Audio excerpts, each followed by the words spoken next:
So hopefully this will work out and you'll all be able to hear me. I'm traveling on my bike. I'm an American River Bike Trail. Super gorgeous, super pretty. I just went by one of my favorite spots.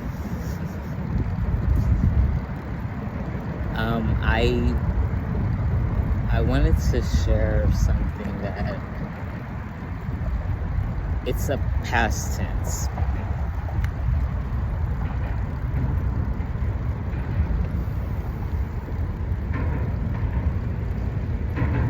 I was here in the physical, right?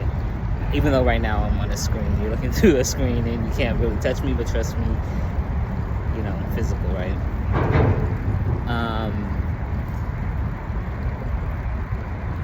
And I am multidimensional. I've always been multidimensional, and I've always been tapped in. And I would tell people not every dimension is physical.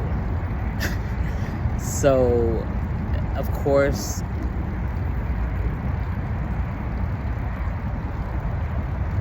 there's judgment if someone says that about their mental state.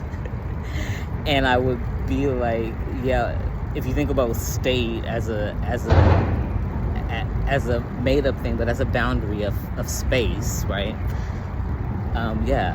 Yes, my mental state is questionable in a realm that doesn't value spirituality, or who maybe value it but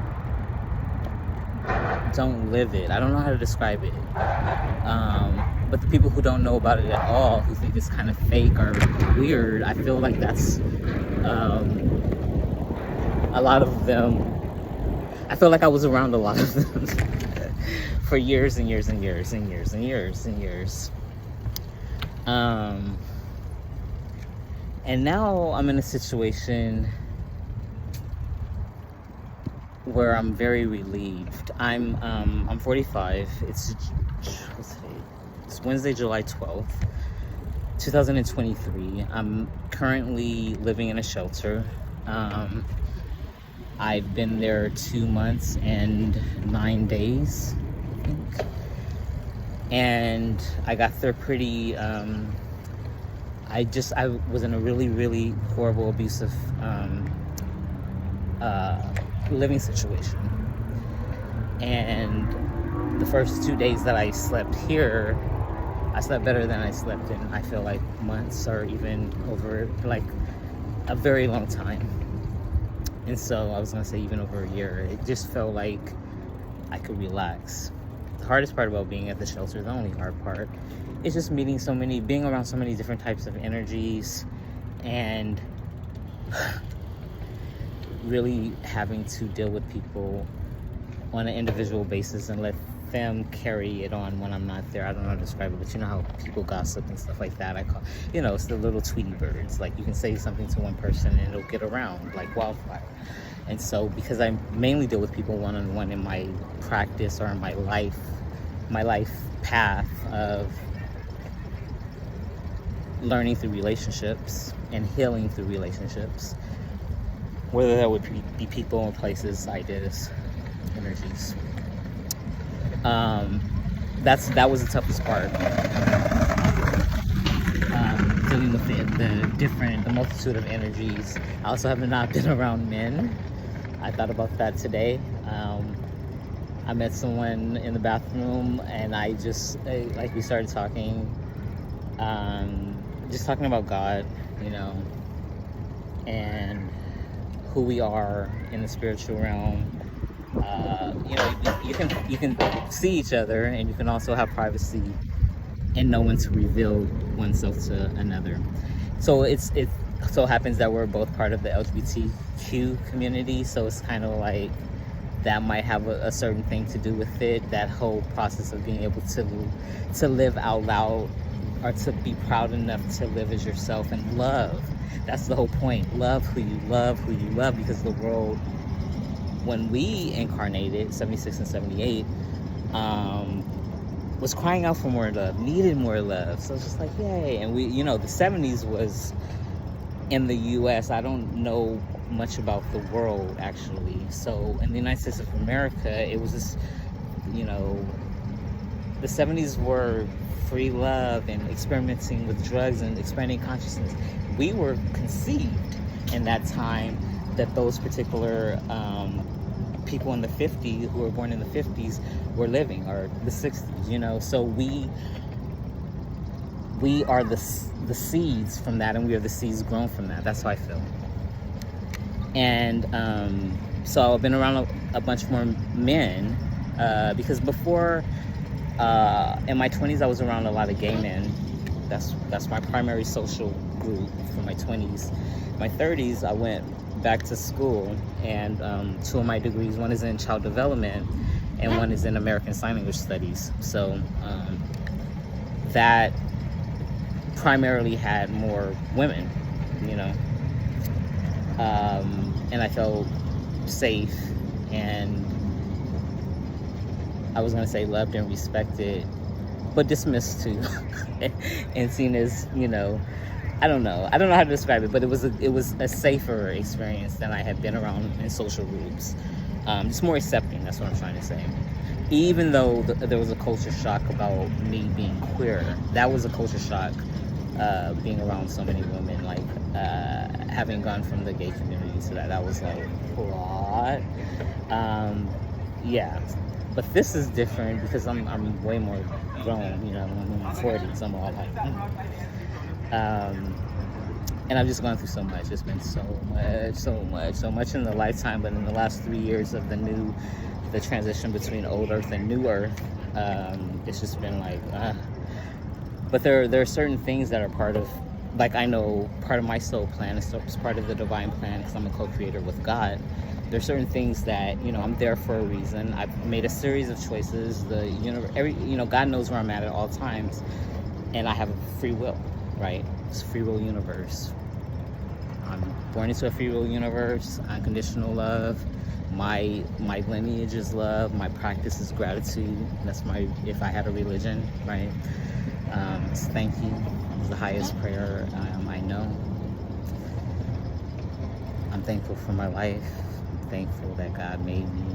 I'm thankful of what we've made together, and how beautiful the visions I have from what this perspective is our future. So I've learned from living with the guys how beautiful and sensitive and cranky some of them are, but I've learned, and it's mostly, I would say, maybe, I don't know, I want to say 70% black men, but maybe not. I think there's just about 100 of us, 167, or it's 167 total, and there's like 80 something of us. Yeah, there's a little bit over 100. I'm counting in my head because there's 3 dorms. Anyways, I see them as human. That's what I'm trying to say. They're not just a category of men. I can see men as more of human beings, not as appendages. I was gonna say, yikes. I'm gonna have to stick with that, because part of my personality was gonna say, from the culture that I grew up in, I was gonna say the misogynistic, patriarchal, but that's not my truth. I'm not saying that I wasn't affected by that, and I'm not still affected by that, but my spiritual truth about men is very confusing. Oh, I'm trans, by the way. I transitioned medically 14 years ago, June 3rd, 2009.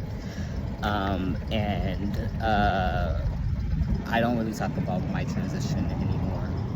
I don't know if I will, but maybe the first 2 or 3 years I did. I was really open, and the only openness I have right now is that I come out when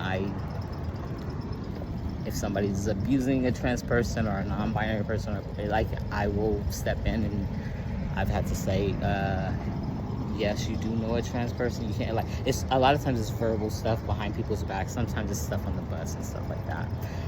But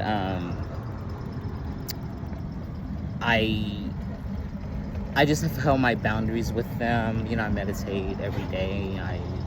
I eat differently. You know, I've been eating more vegan, so I very rarely have eaten at the cafeteria, but I'm grateful that they have food, because sometimes I run out of food, like my CalFresh. Since the allotment went down, prices still went up. So from COVID, they gave us a little bit more money. I think $81 more a month, which is $20 more a week, which breaks down to about $250 a day or something like that. No, more, yeah, $290 a day more. And that matters. $2.90 a day for 30 days. It does matter.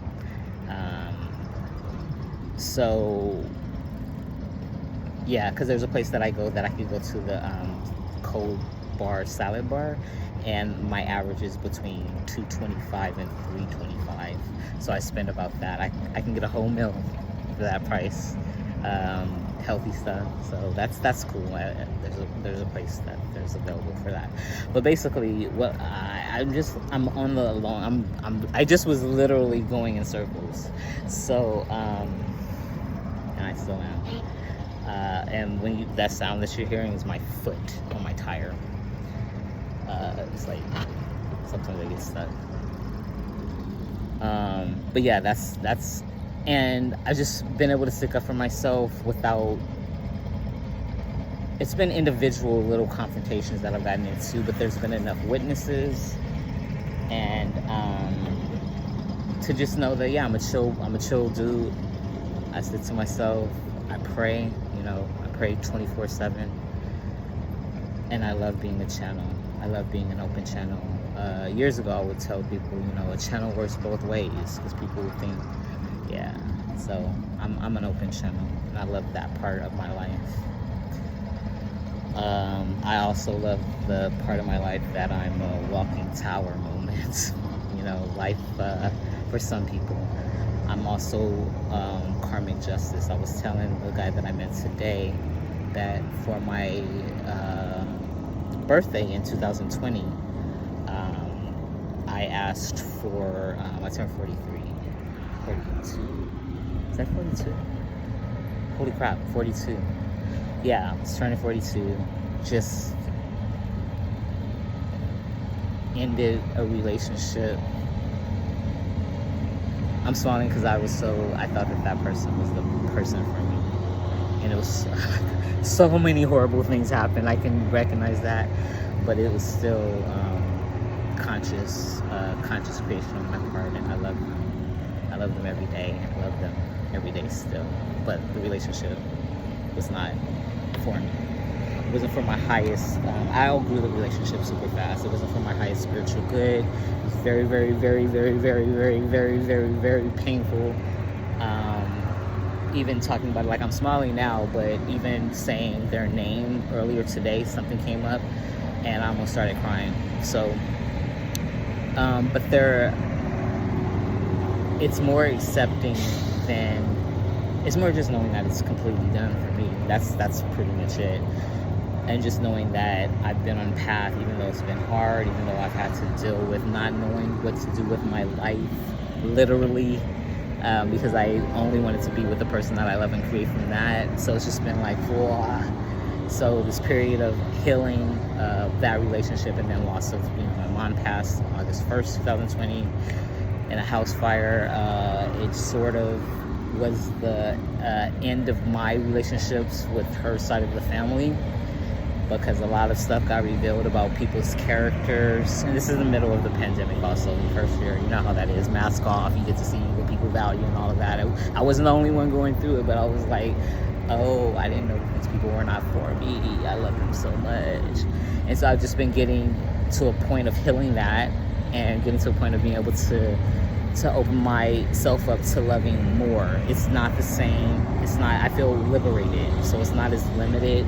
So the painful part is not as big, because my life has expanded, my awareness has expanded, my forgiveness of myself and forgiveness of others have expanded, and my knowledge, my gratitude for being here at this time keeps everything in temperance. I think that's the middle path is what I've... Anyways, I'm kind of all over the place.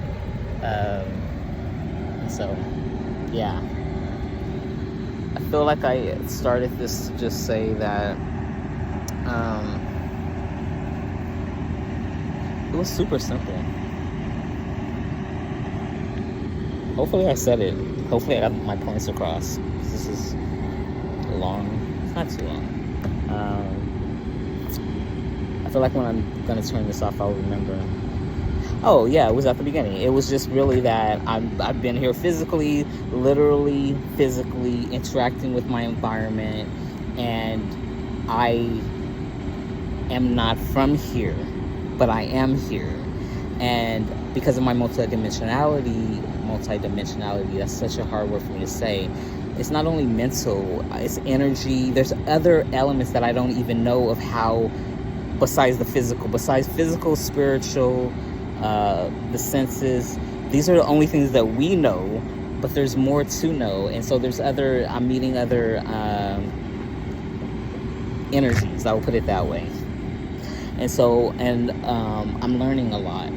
And I am learning how to rest, because I've been healing and fighting and defending and praying and learning that I'm safe and secure while still dealing with poverty, homelessness. But that's also because I felt homeless. Like I felt like I didn't... It's a physical manifestation. And plus I like moving around. Before I became homeless, before the 2020, I like meeting new people. I like traveling. I like going away for quick trips. That's pretty much like 3-day trips. I used to like going away for the weekend. I want to see the world. I've always wanted to see the world. I had always wanted to see the U.S., the United States, and travel it, but it's just not ever been safe for a person with my complexion to...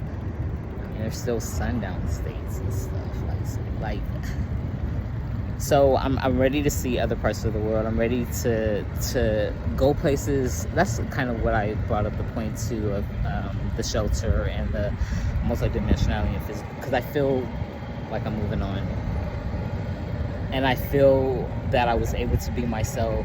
I've always been myself, but there's been more witnesses that I there's a lot of us who do that. People take care of the dorms, people take care of the bathrooms, people take care of their shoes, their haircuts.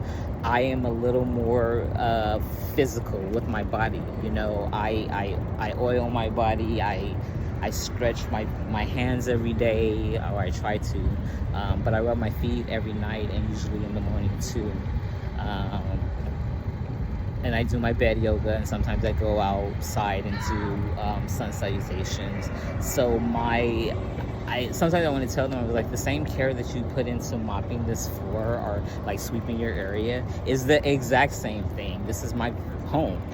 So that's where my vessel, or my physical body is my home, wherever I go. So it's kind of like turtle or crab. Wherever I go, that's what I've been trying to get to all my life. I feel like I was always looking for family. I was always looking for home. I was always looking for a place to belong and a place to just relax and create from and be happy and share joy, And of course I have moments of that, but I had a lot of moments of not goodness, And I just want to experience the better for myself, And so that's the path that I'm on now.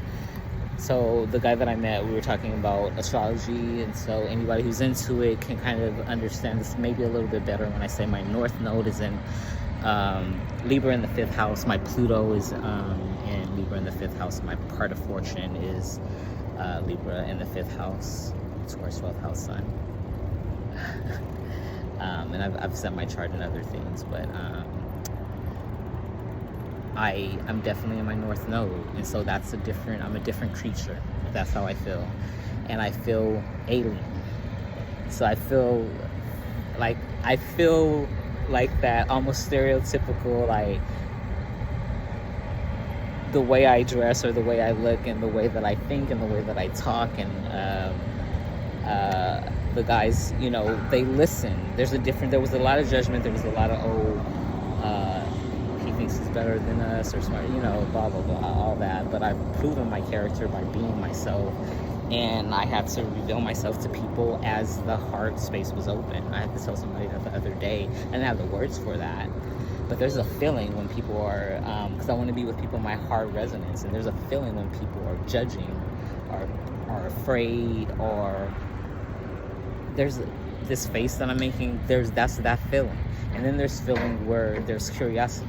And the curiosity is like the inner child thing. So curiosity is what helps intelligence, which helps creativity, and it makes it's something that I can travel on. It's something that I can surf with. Open curiosity.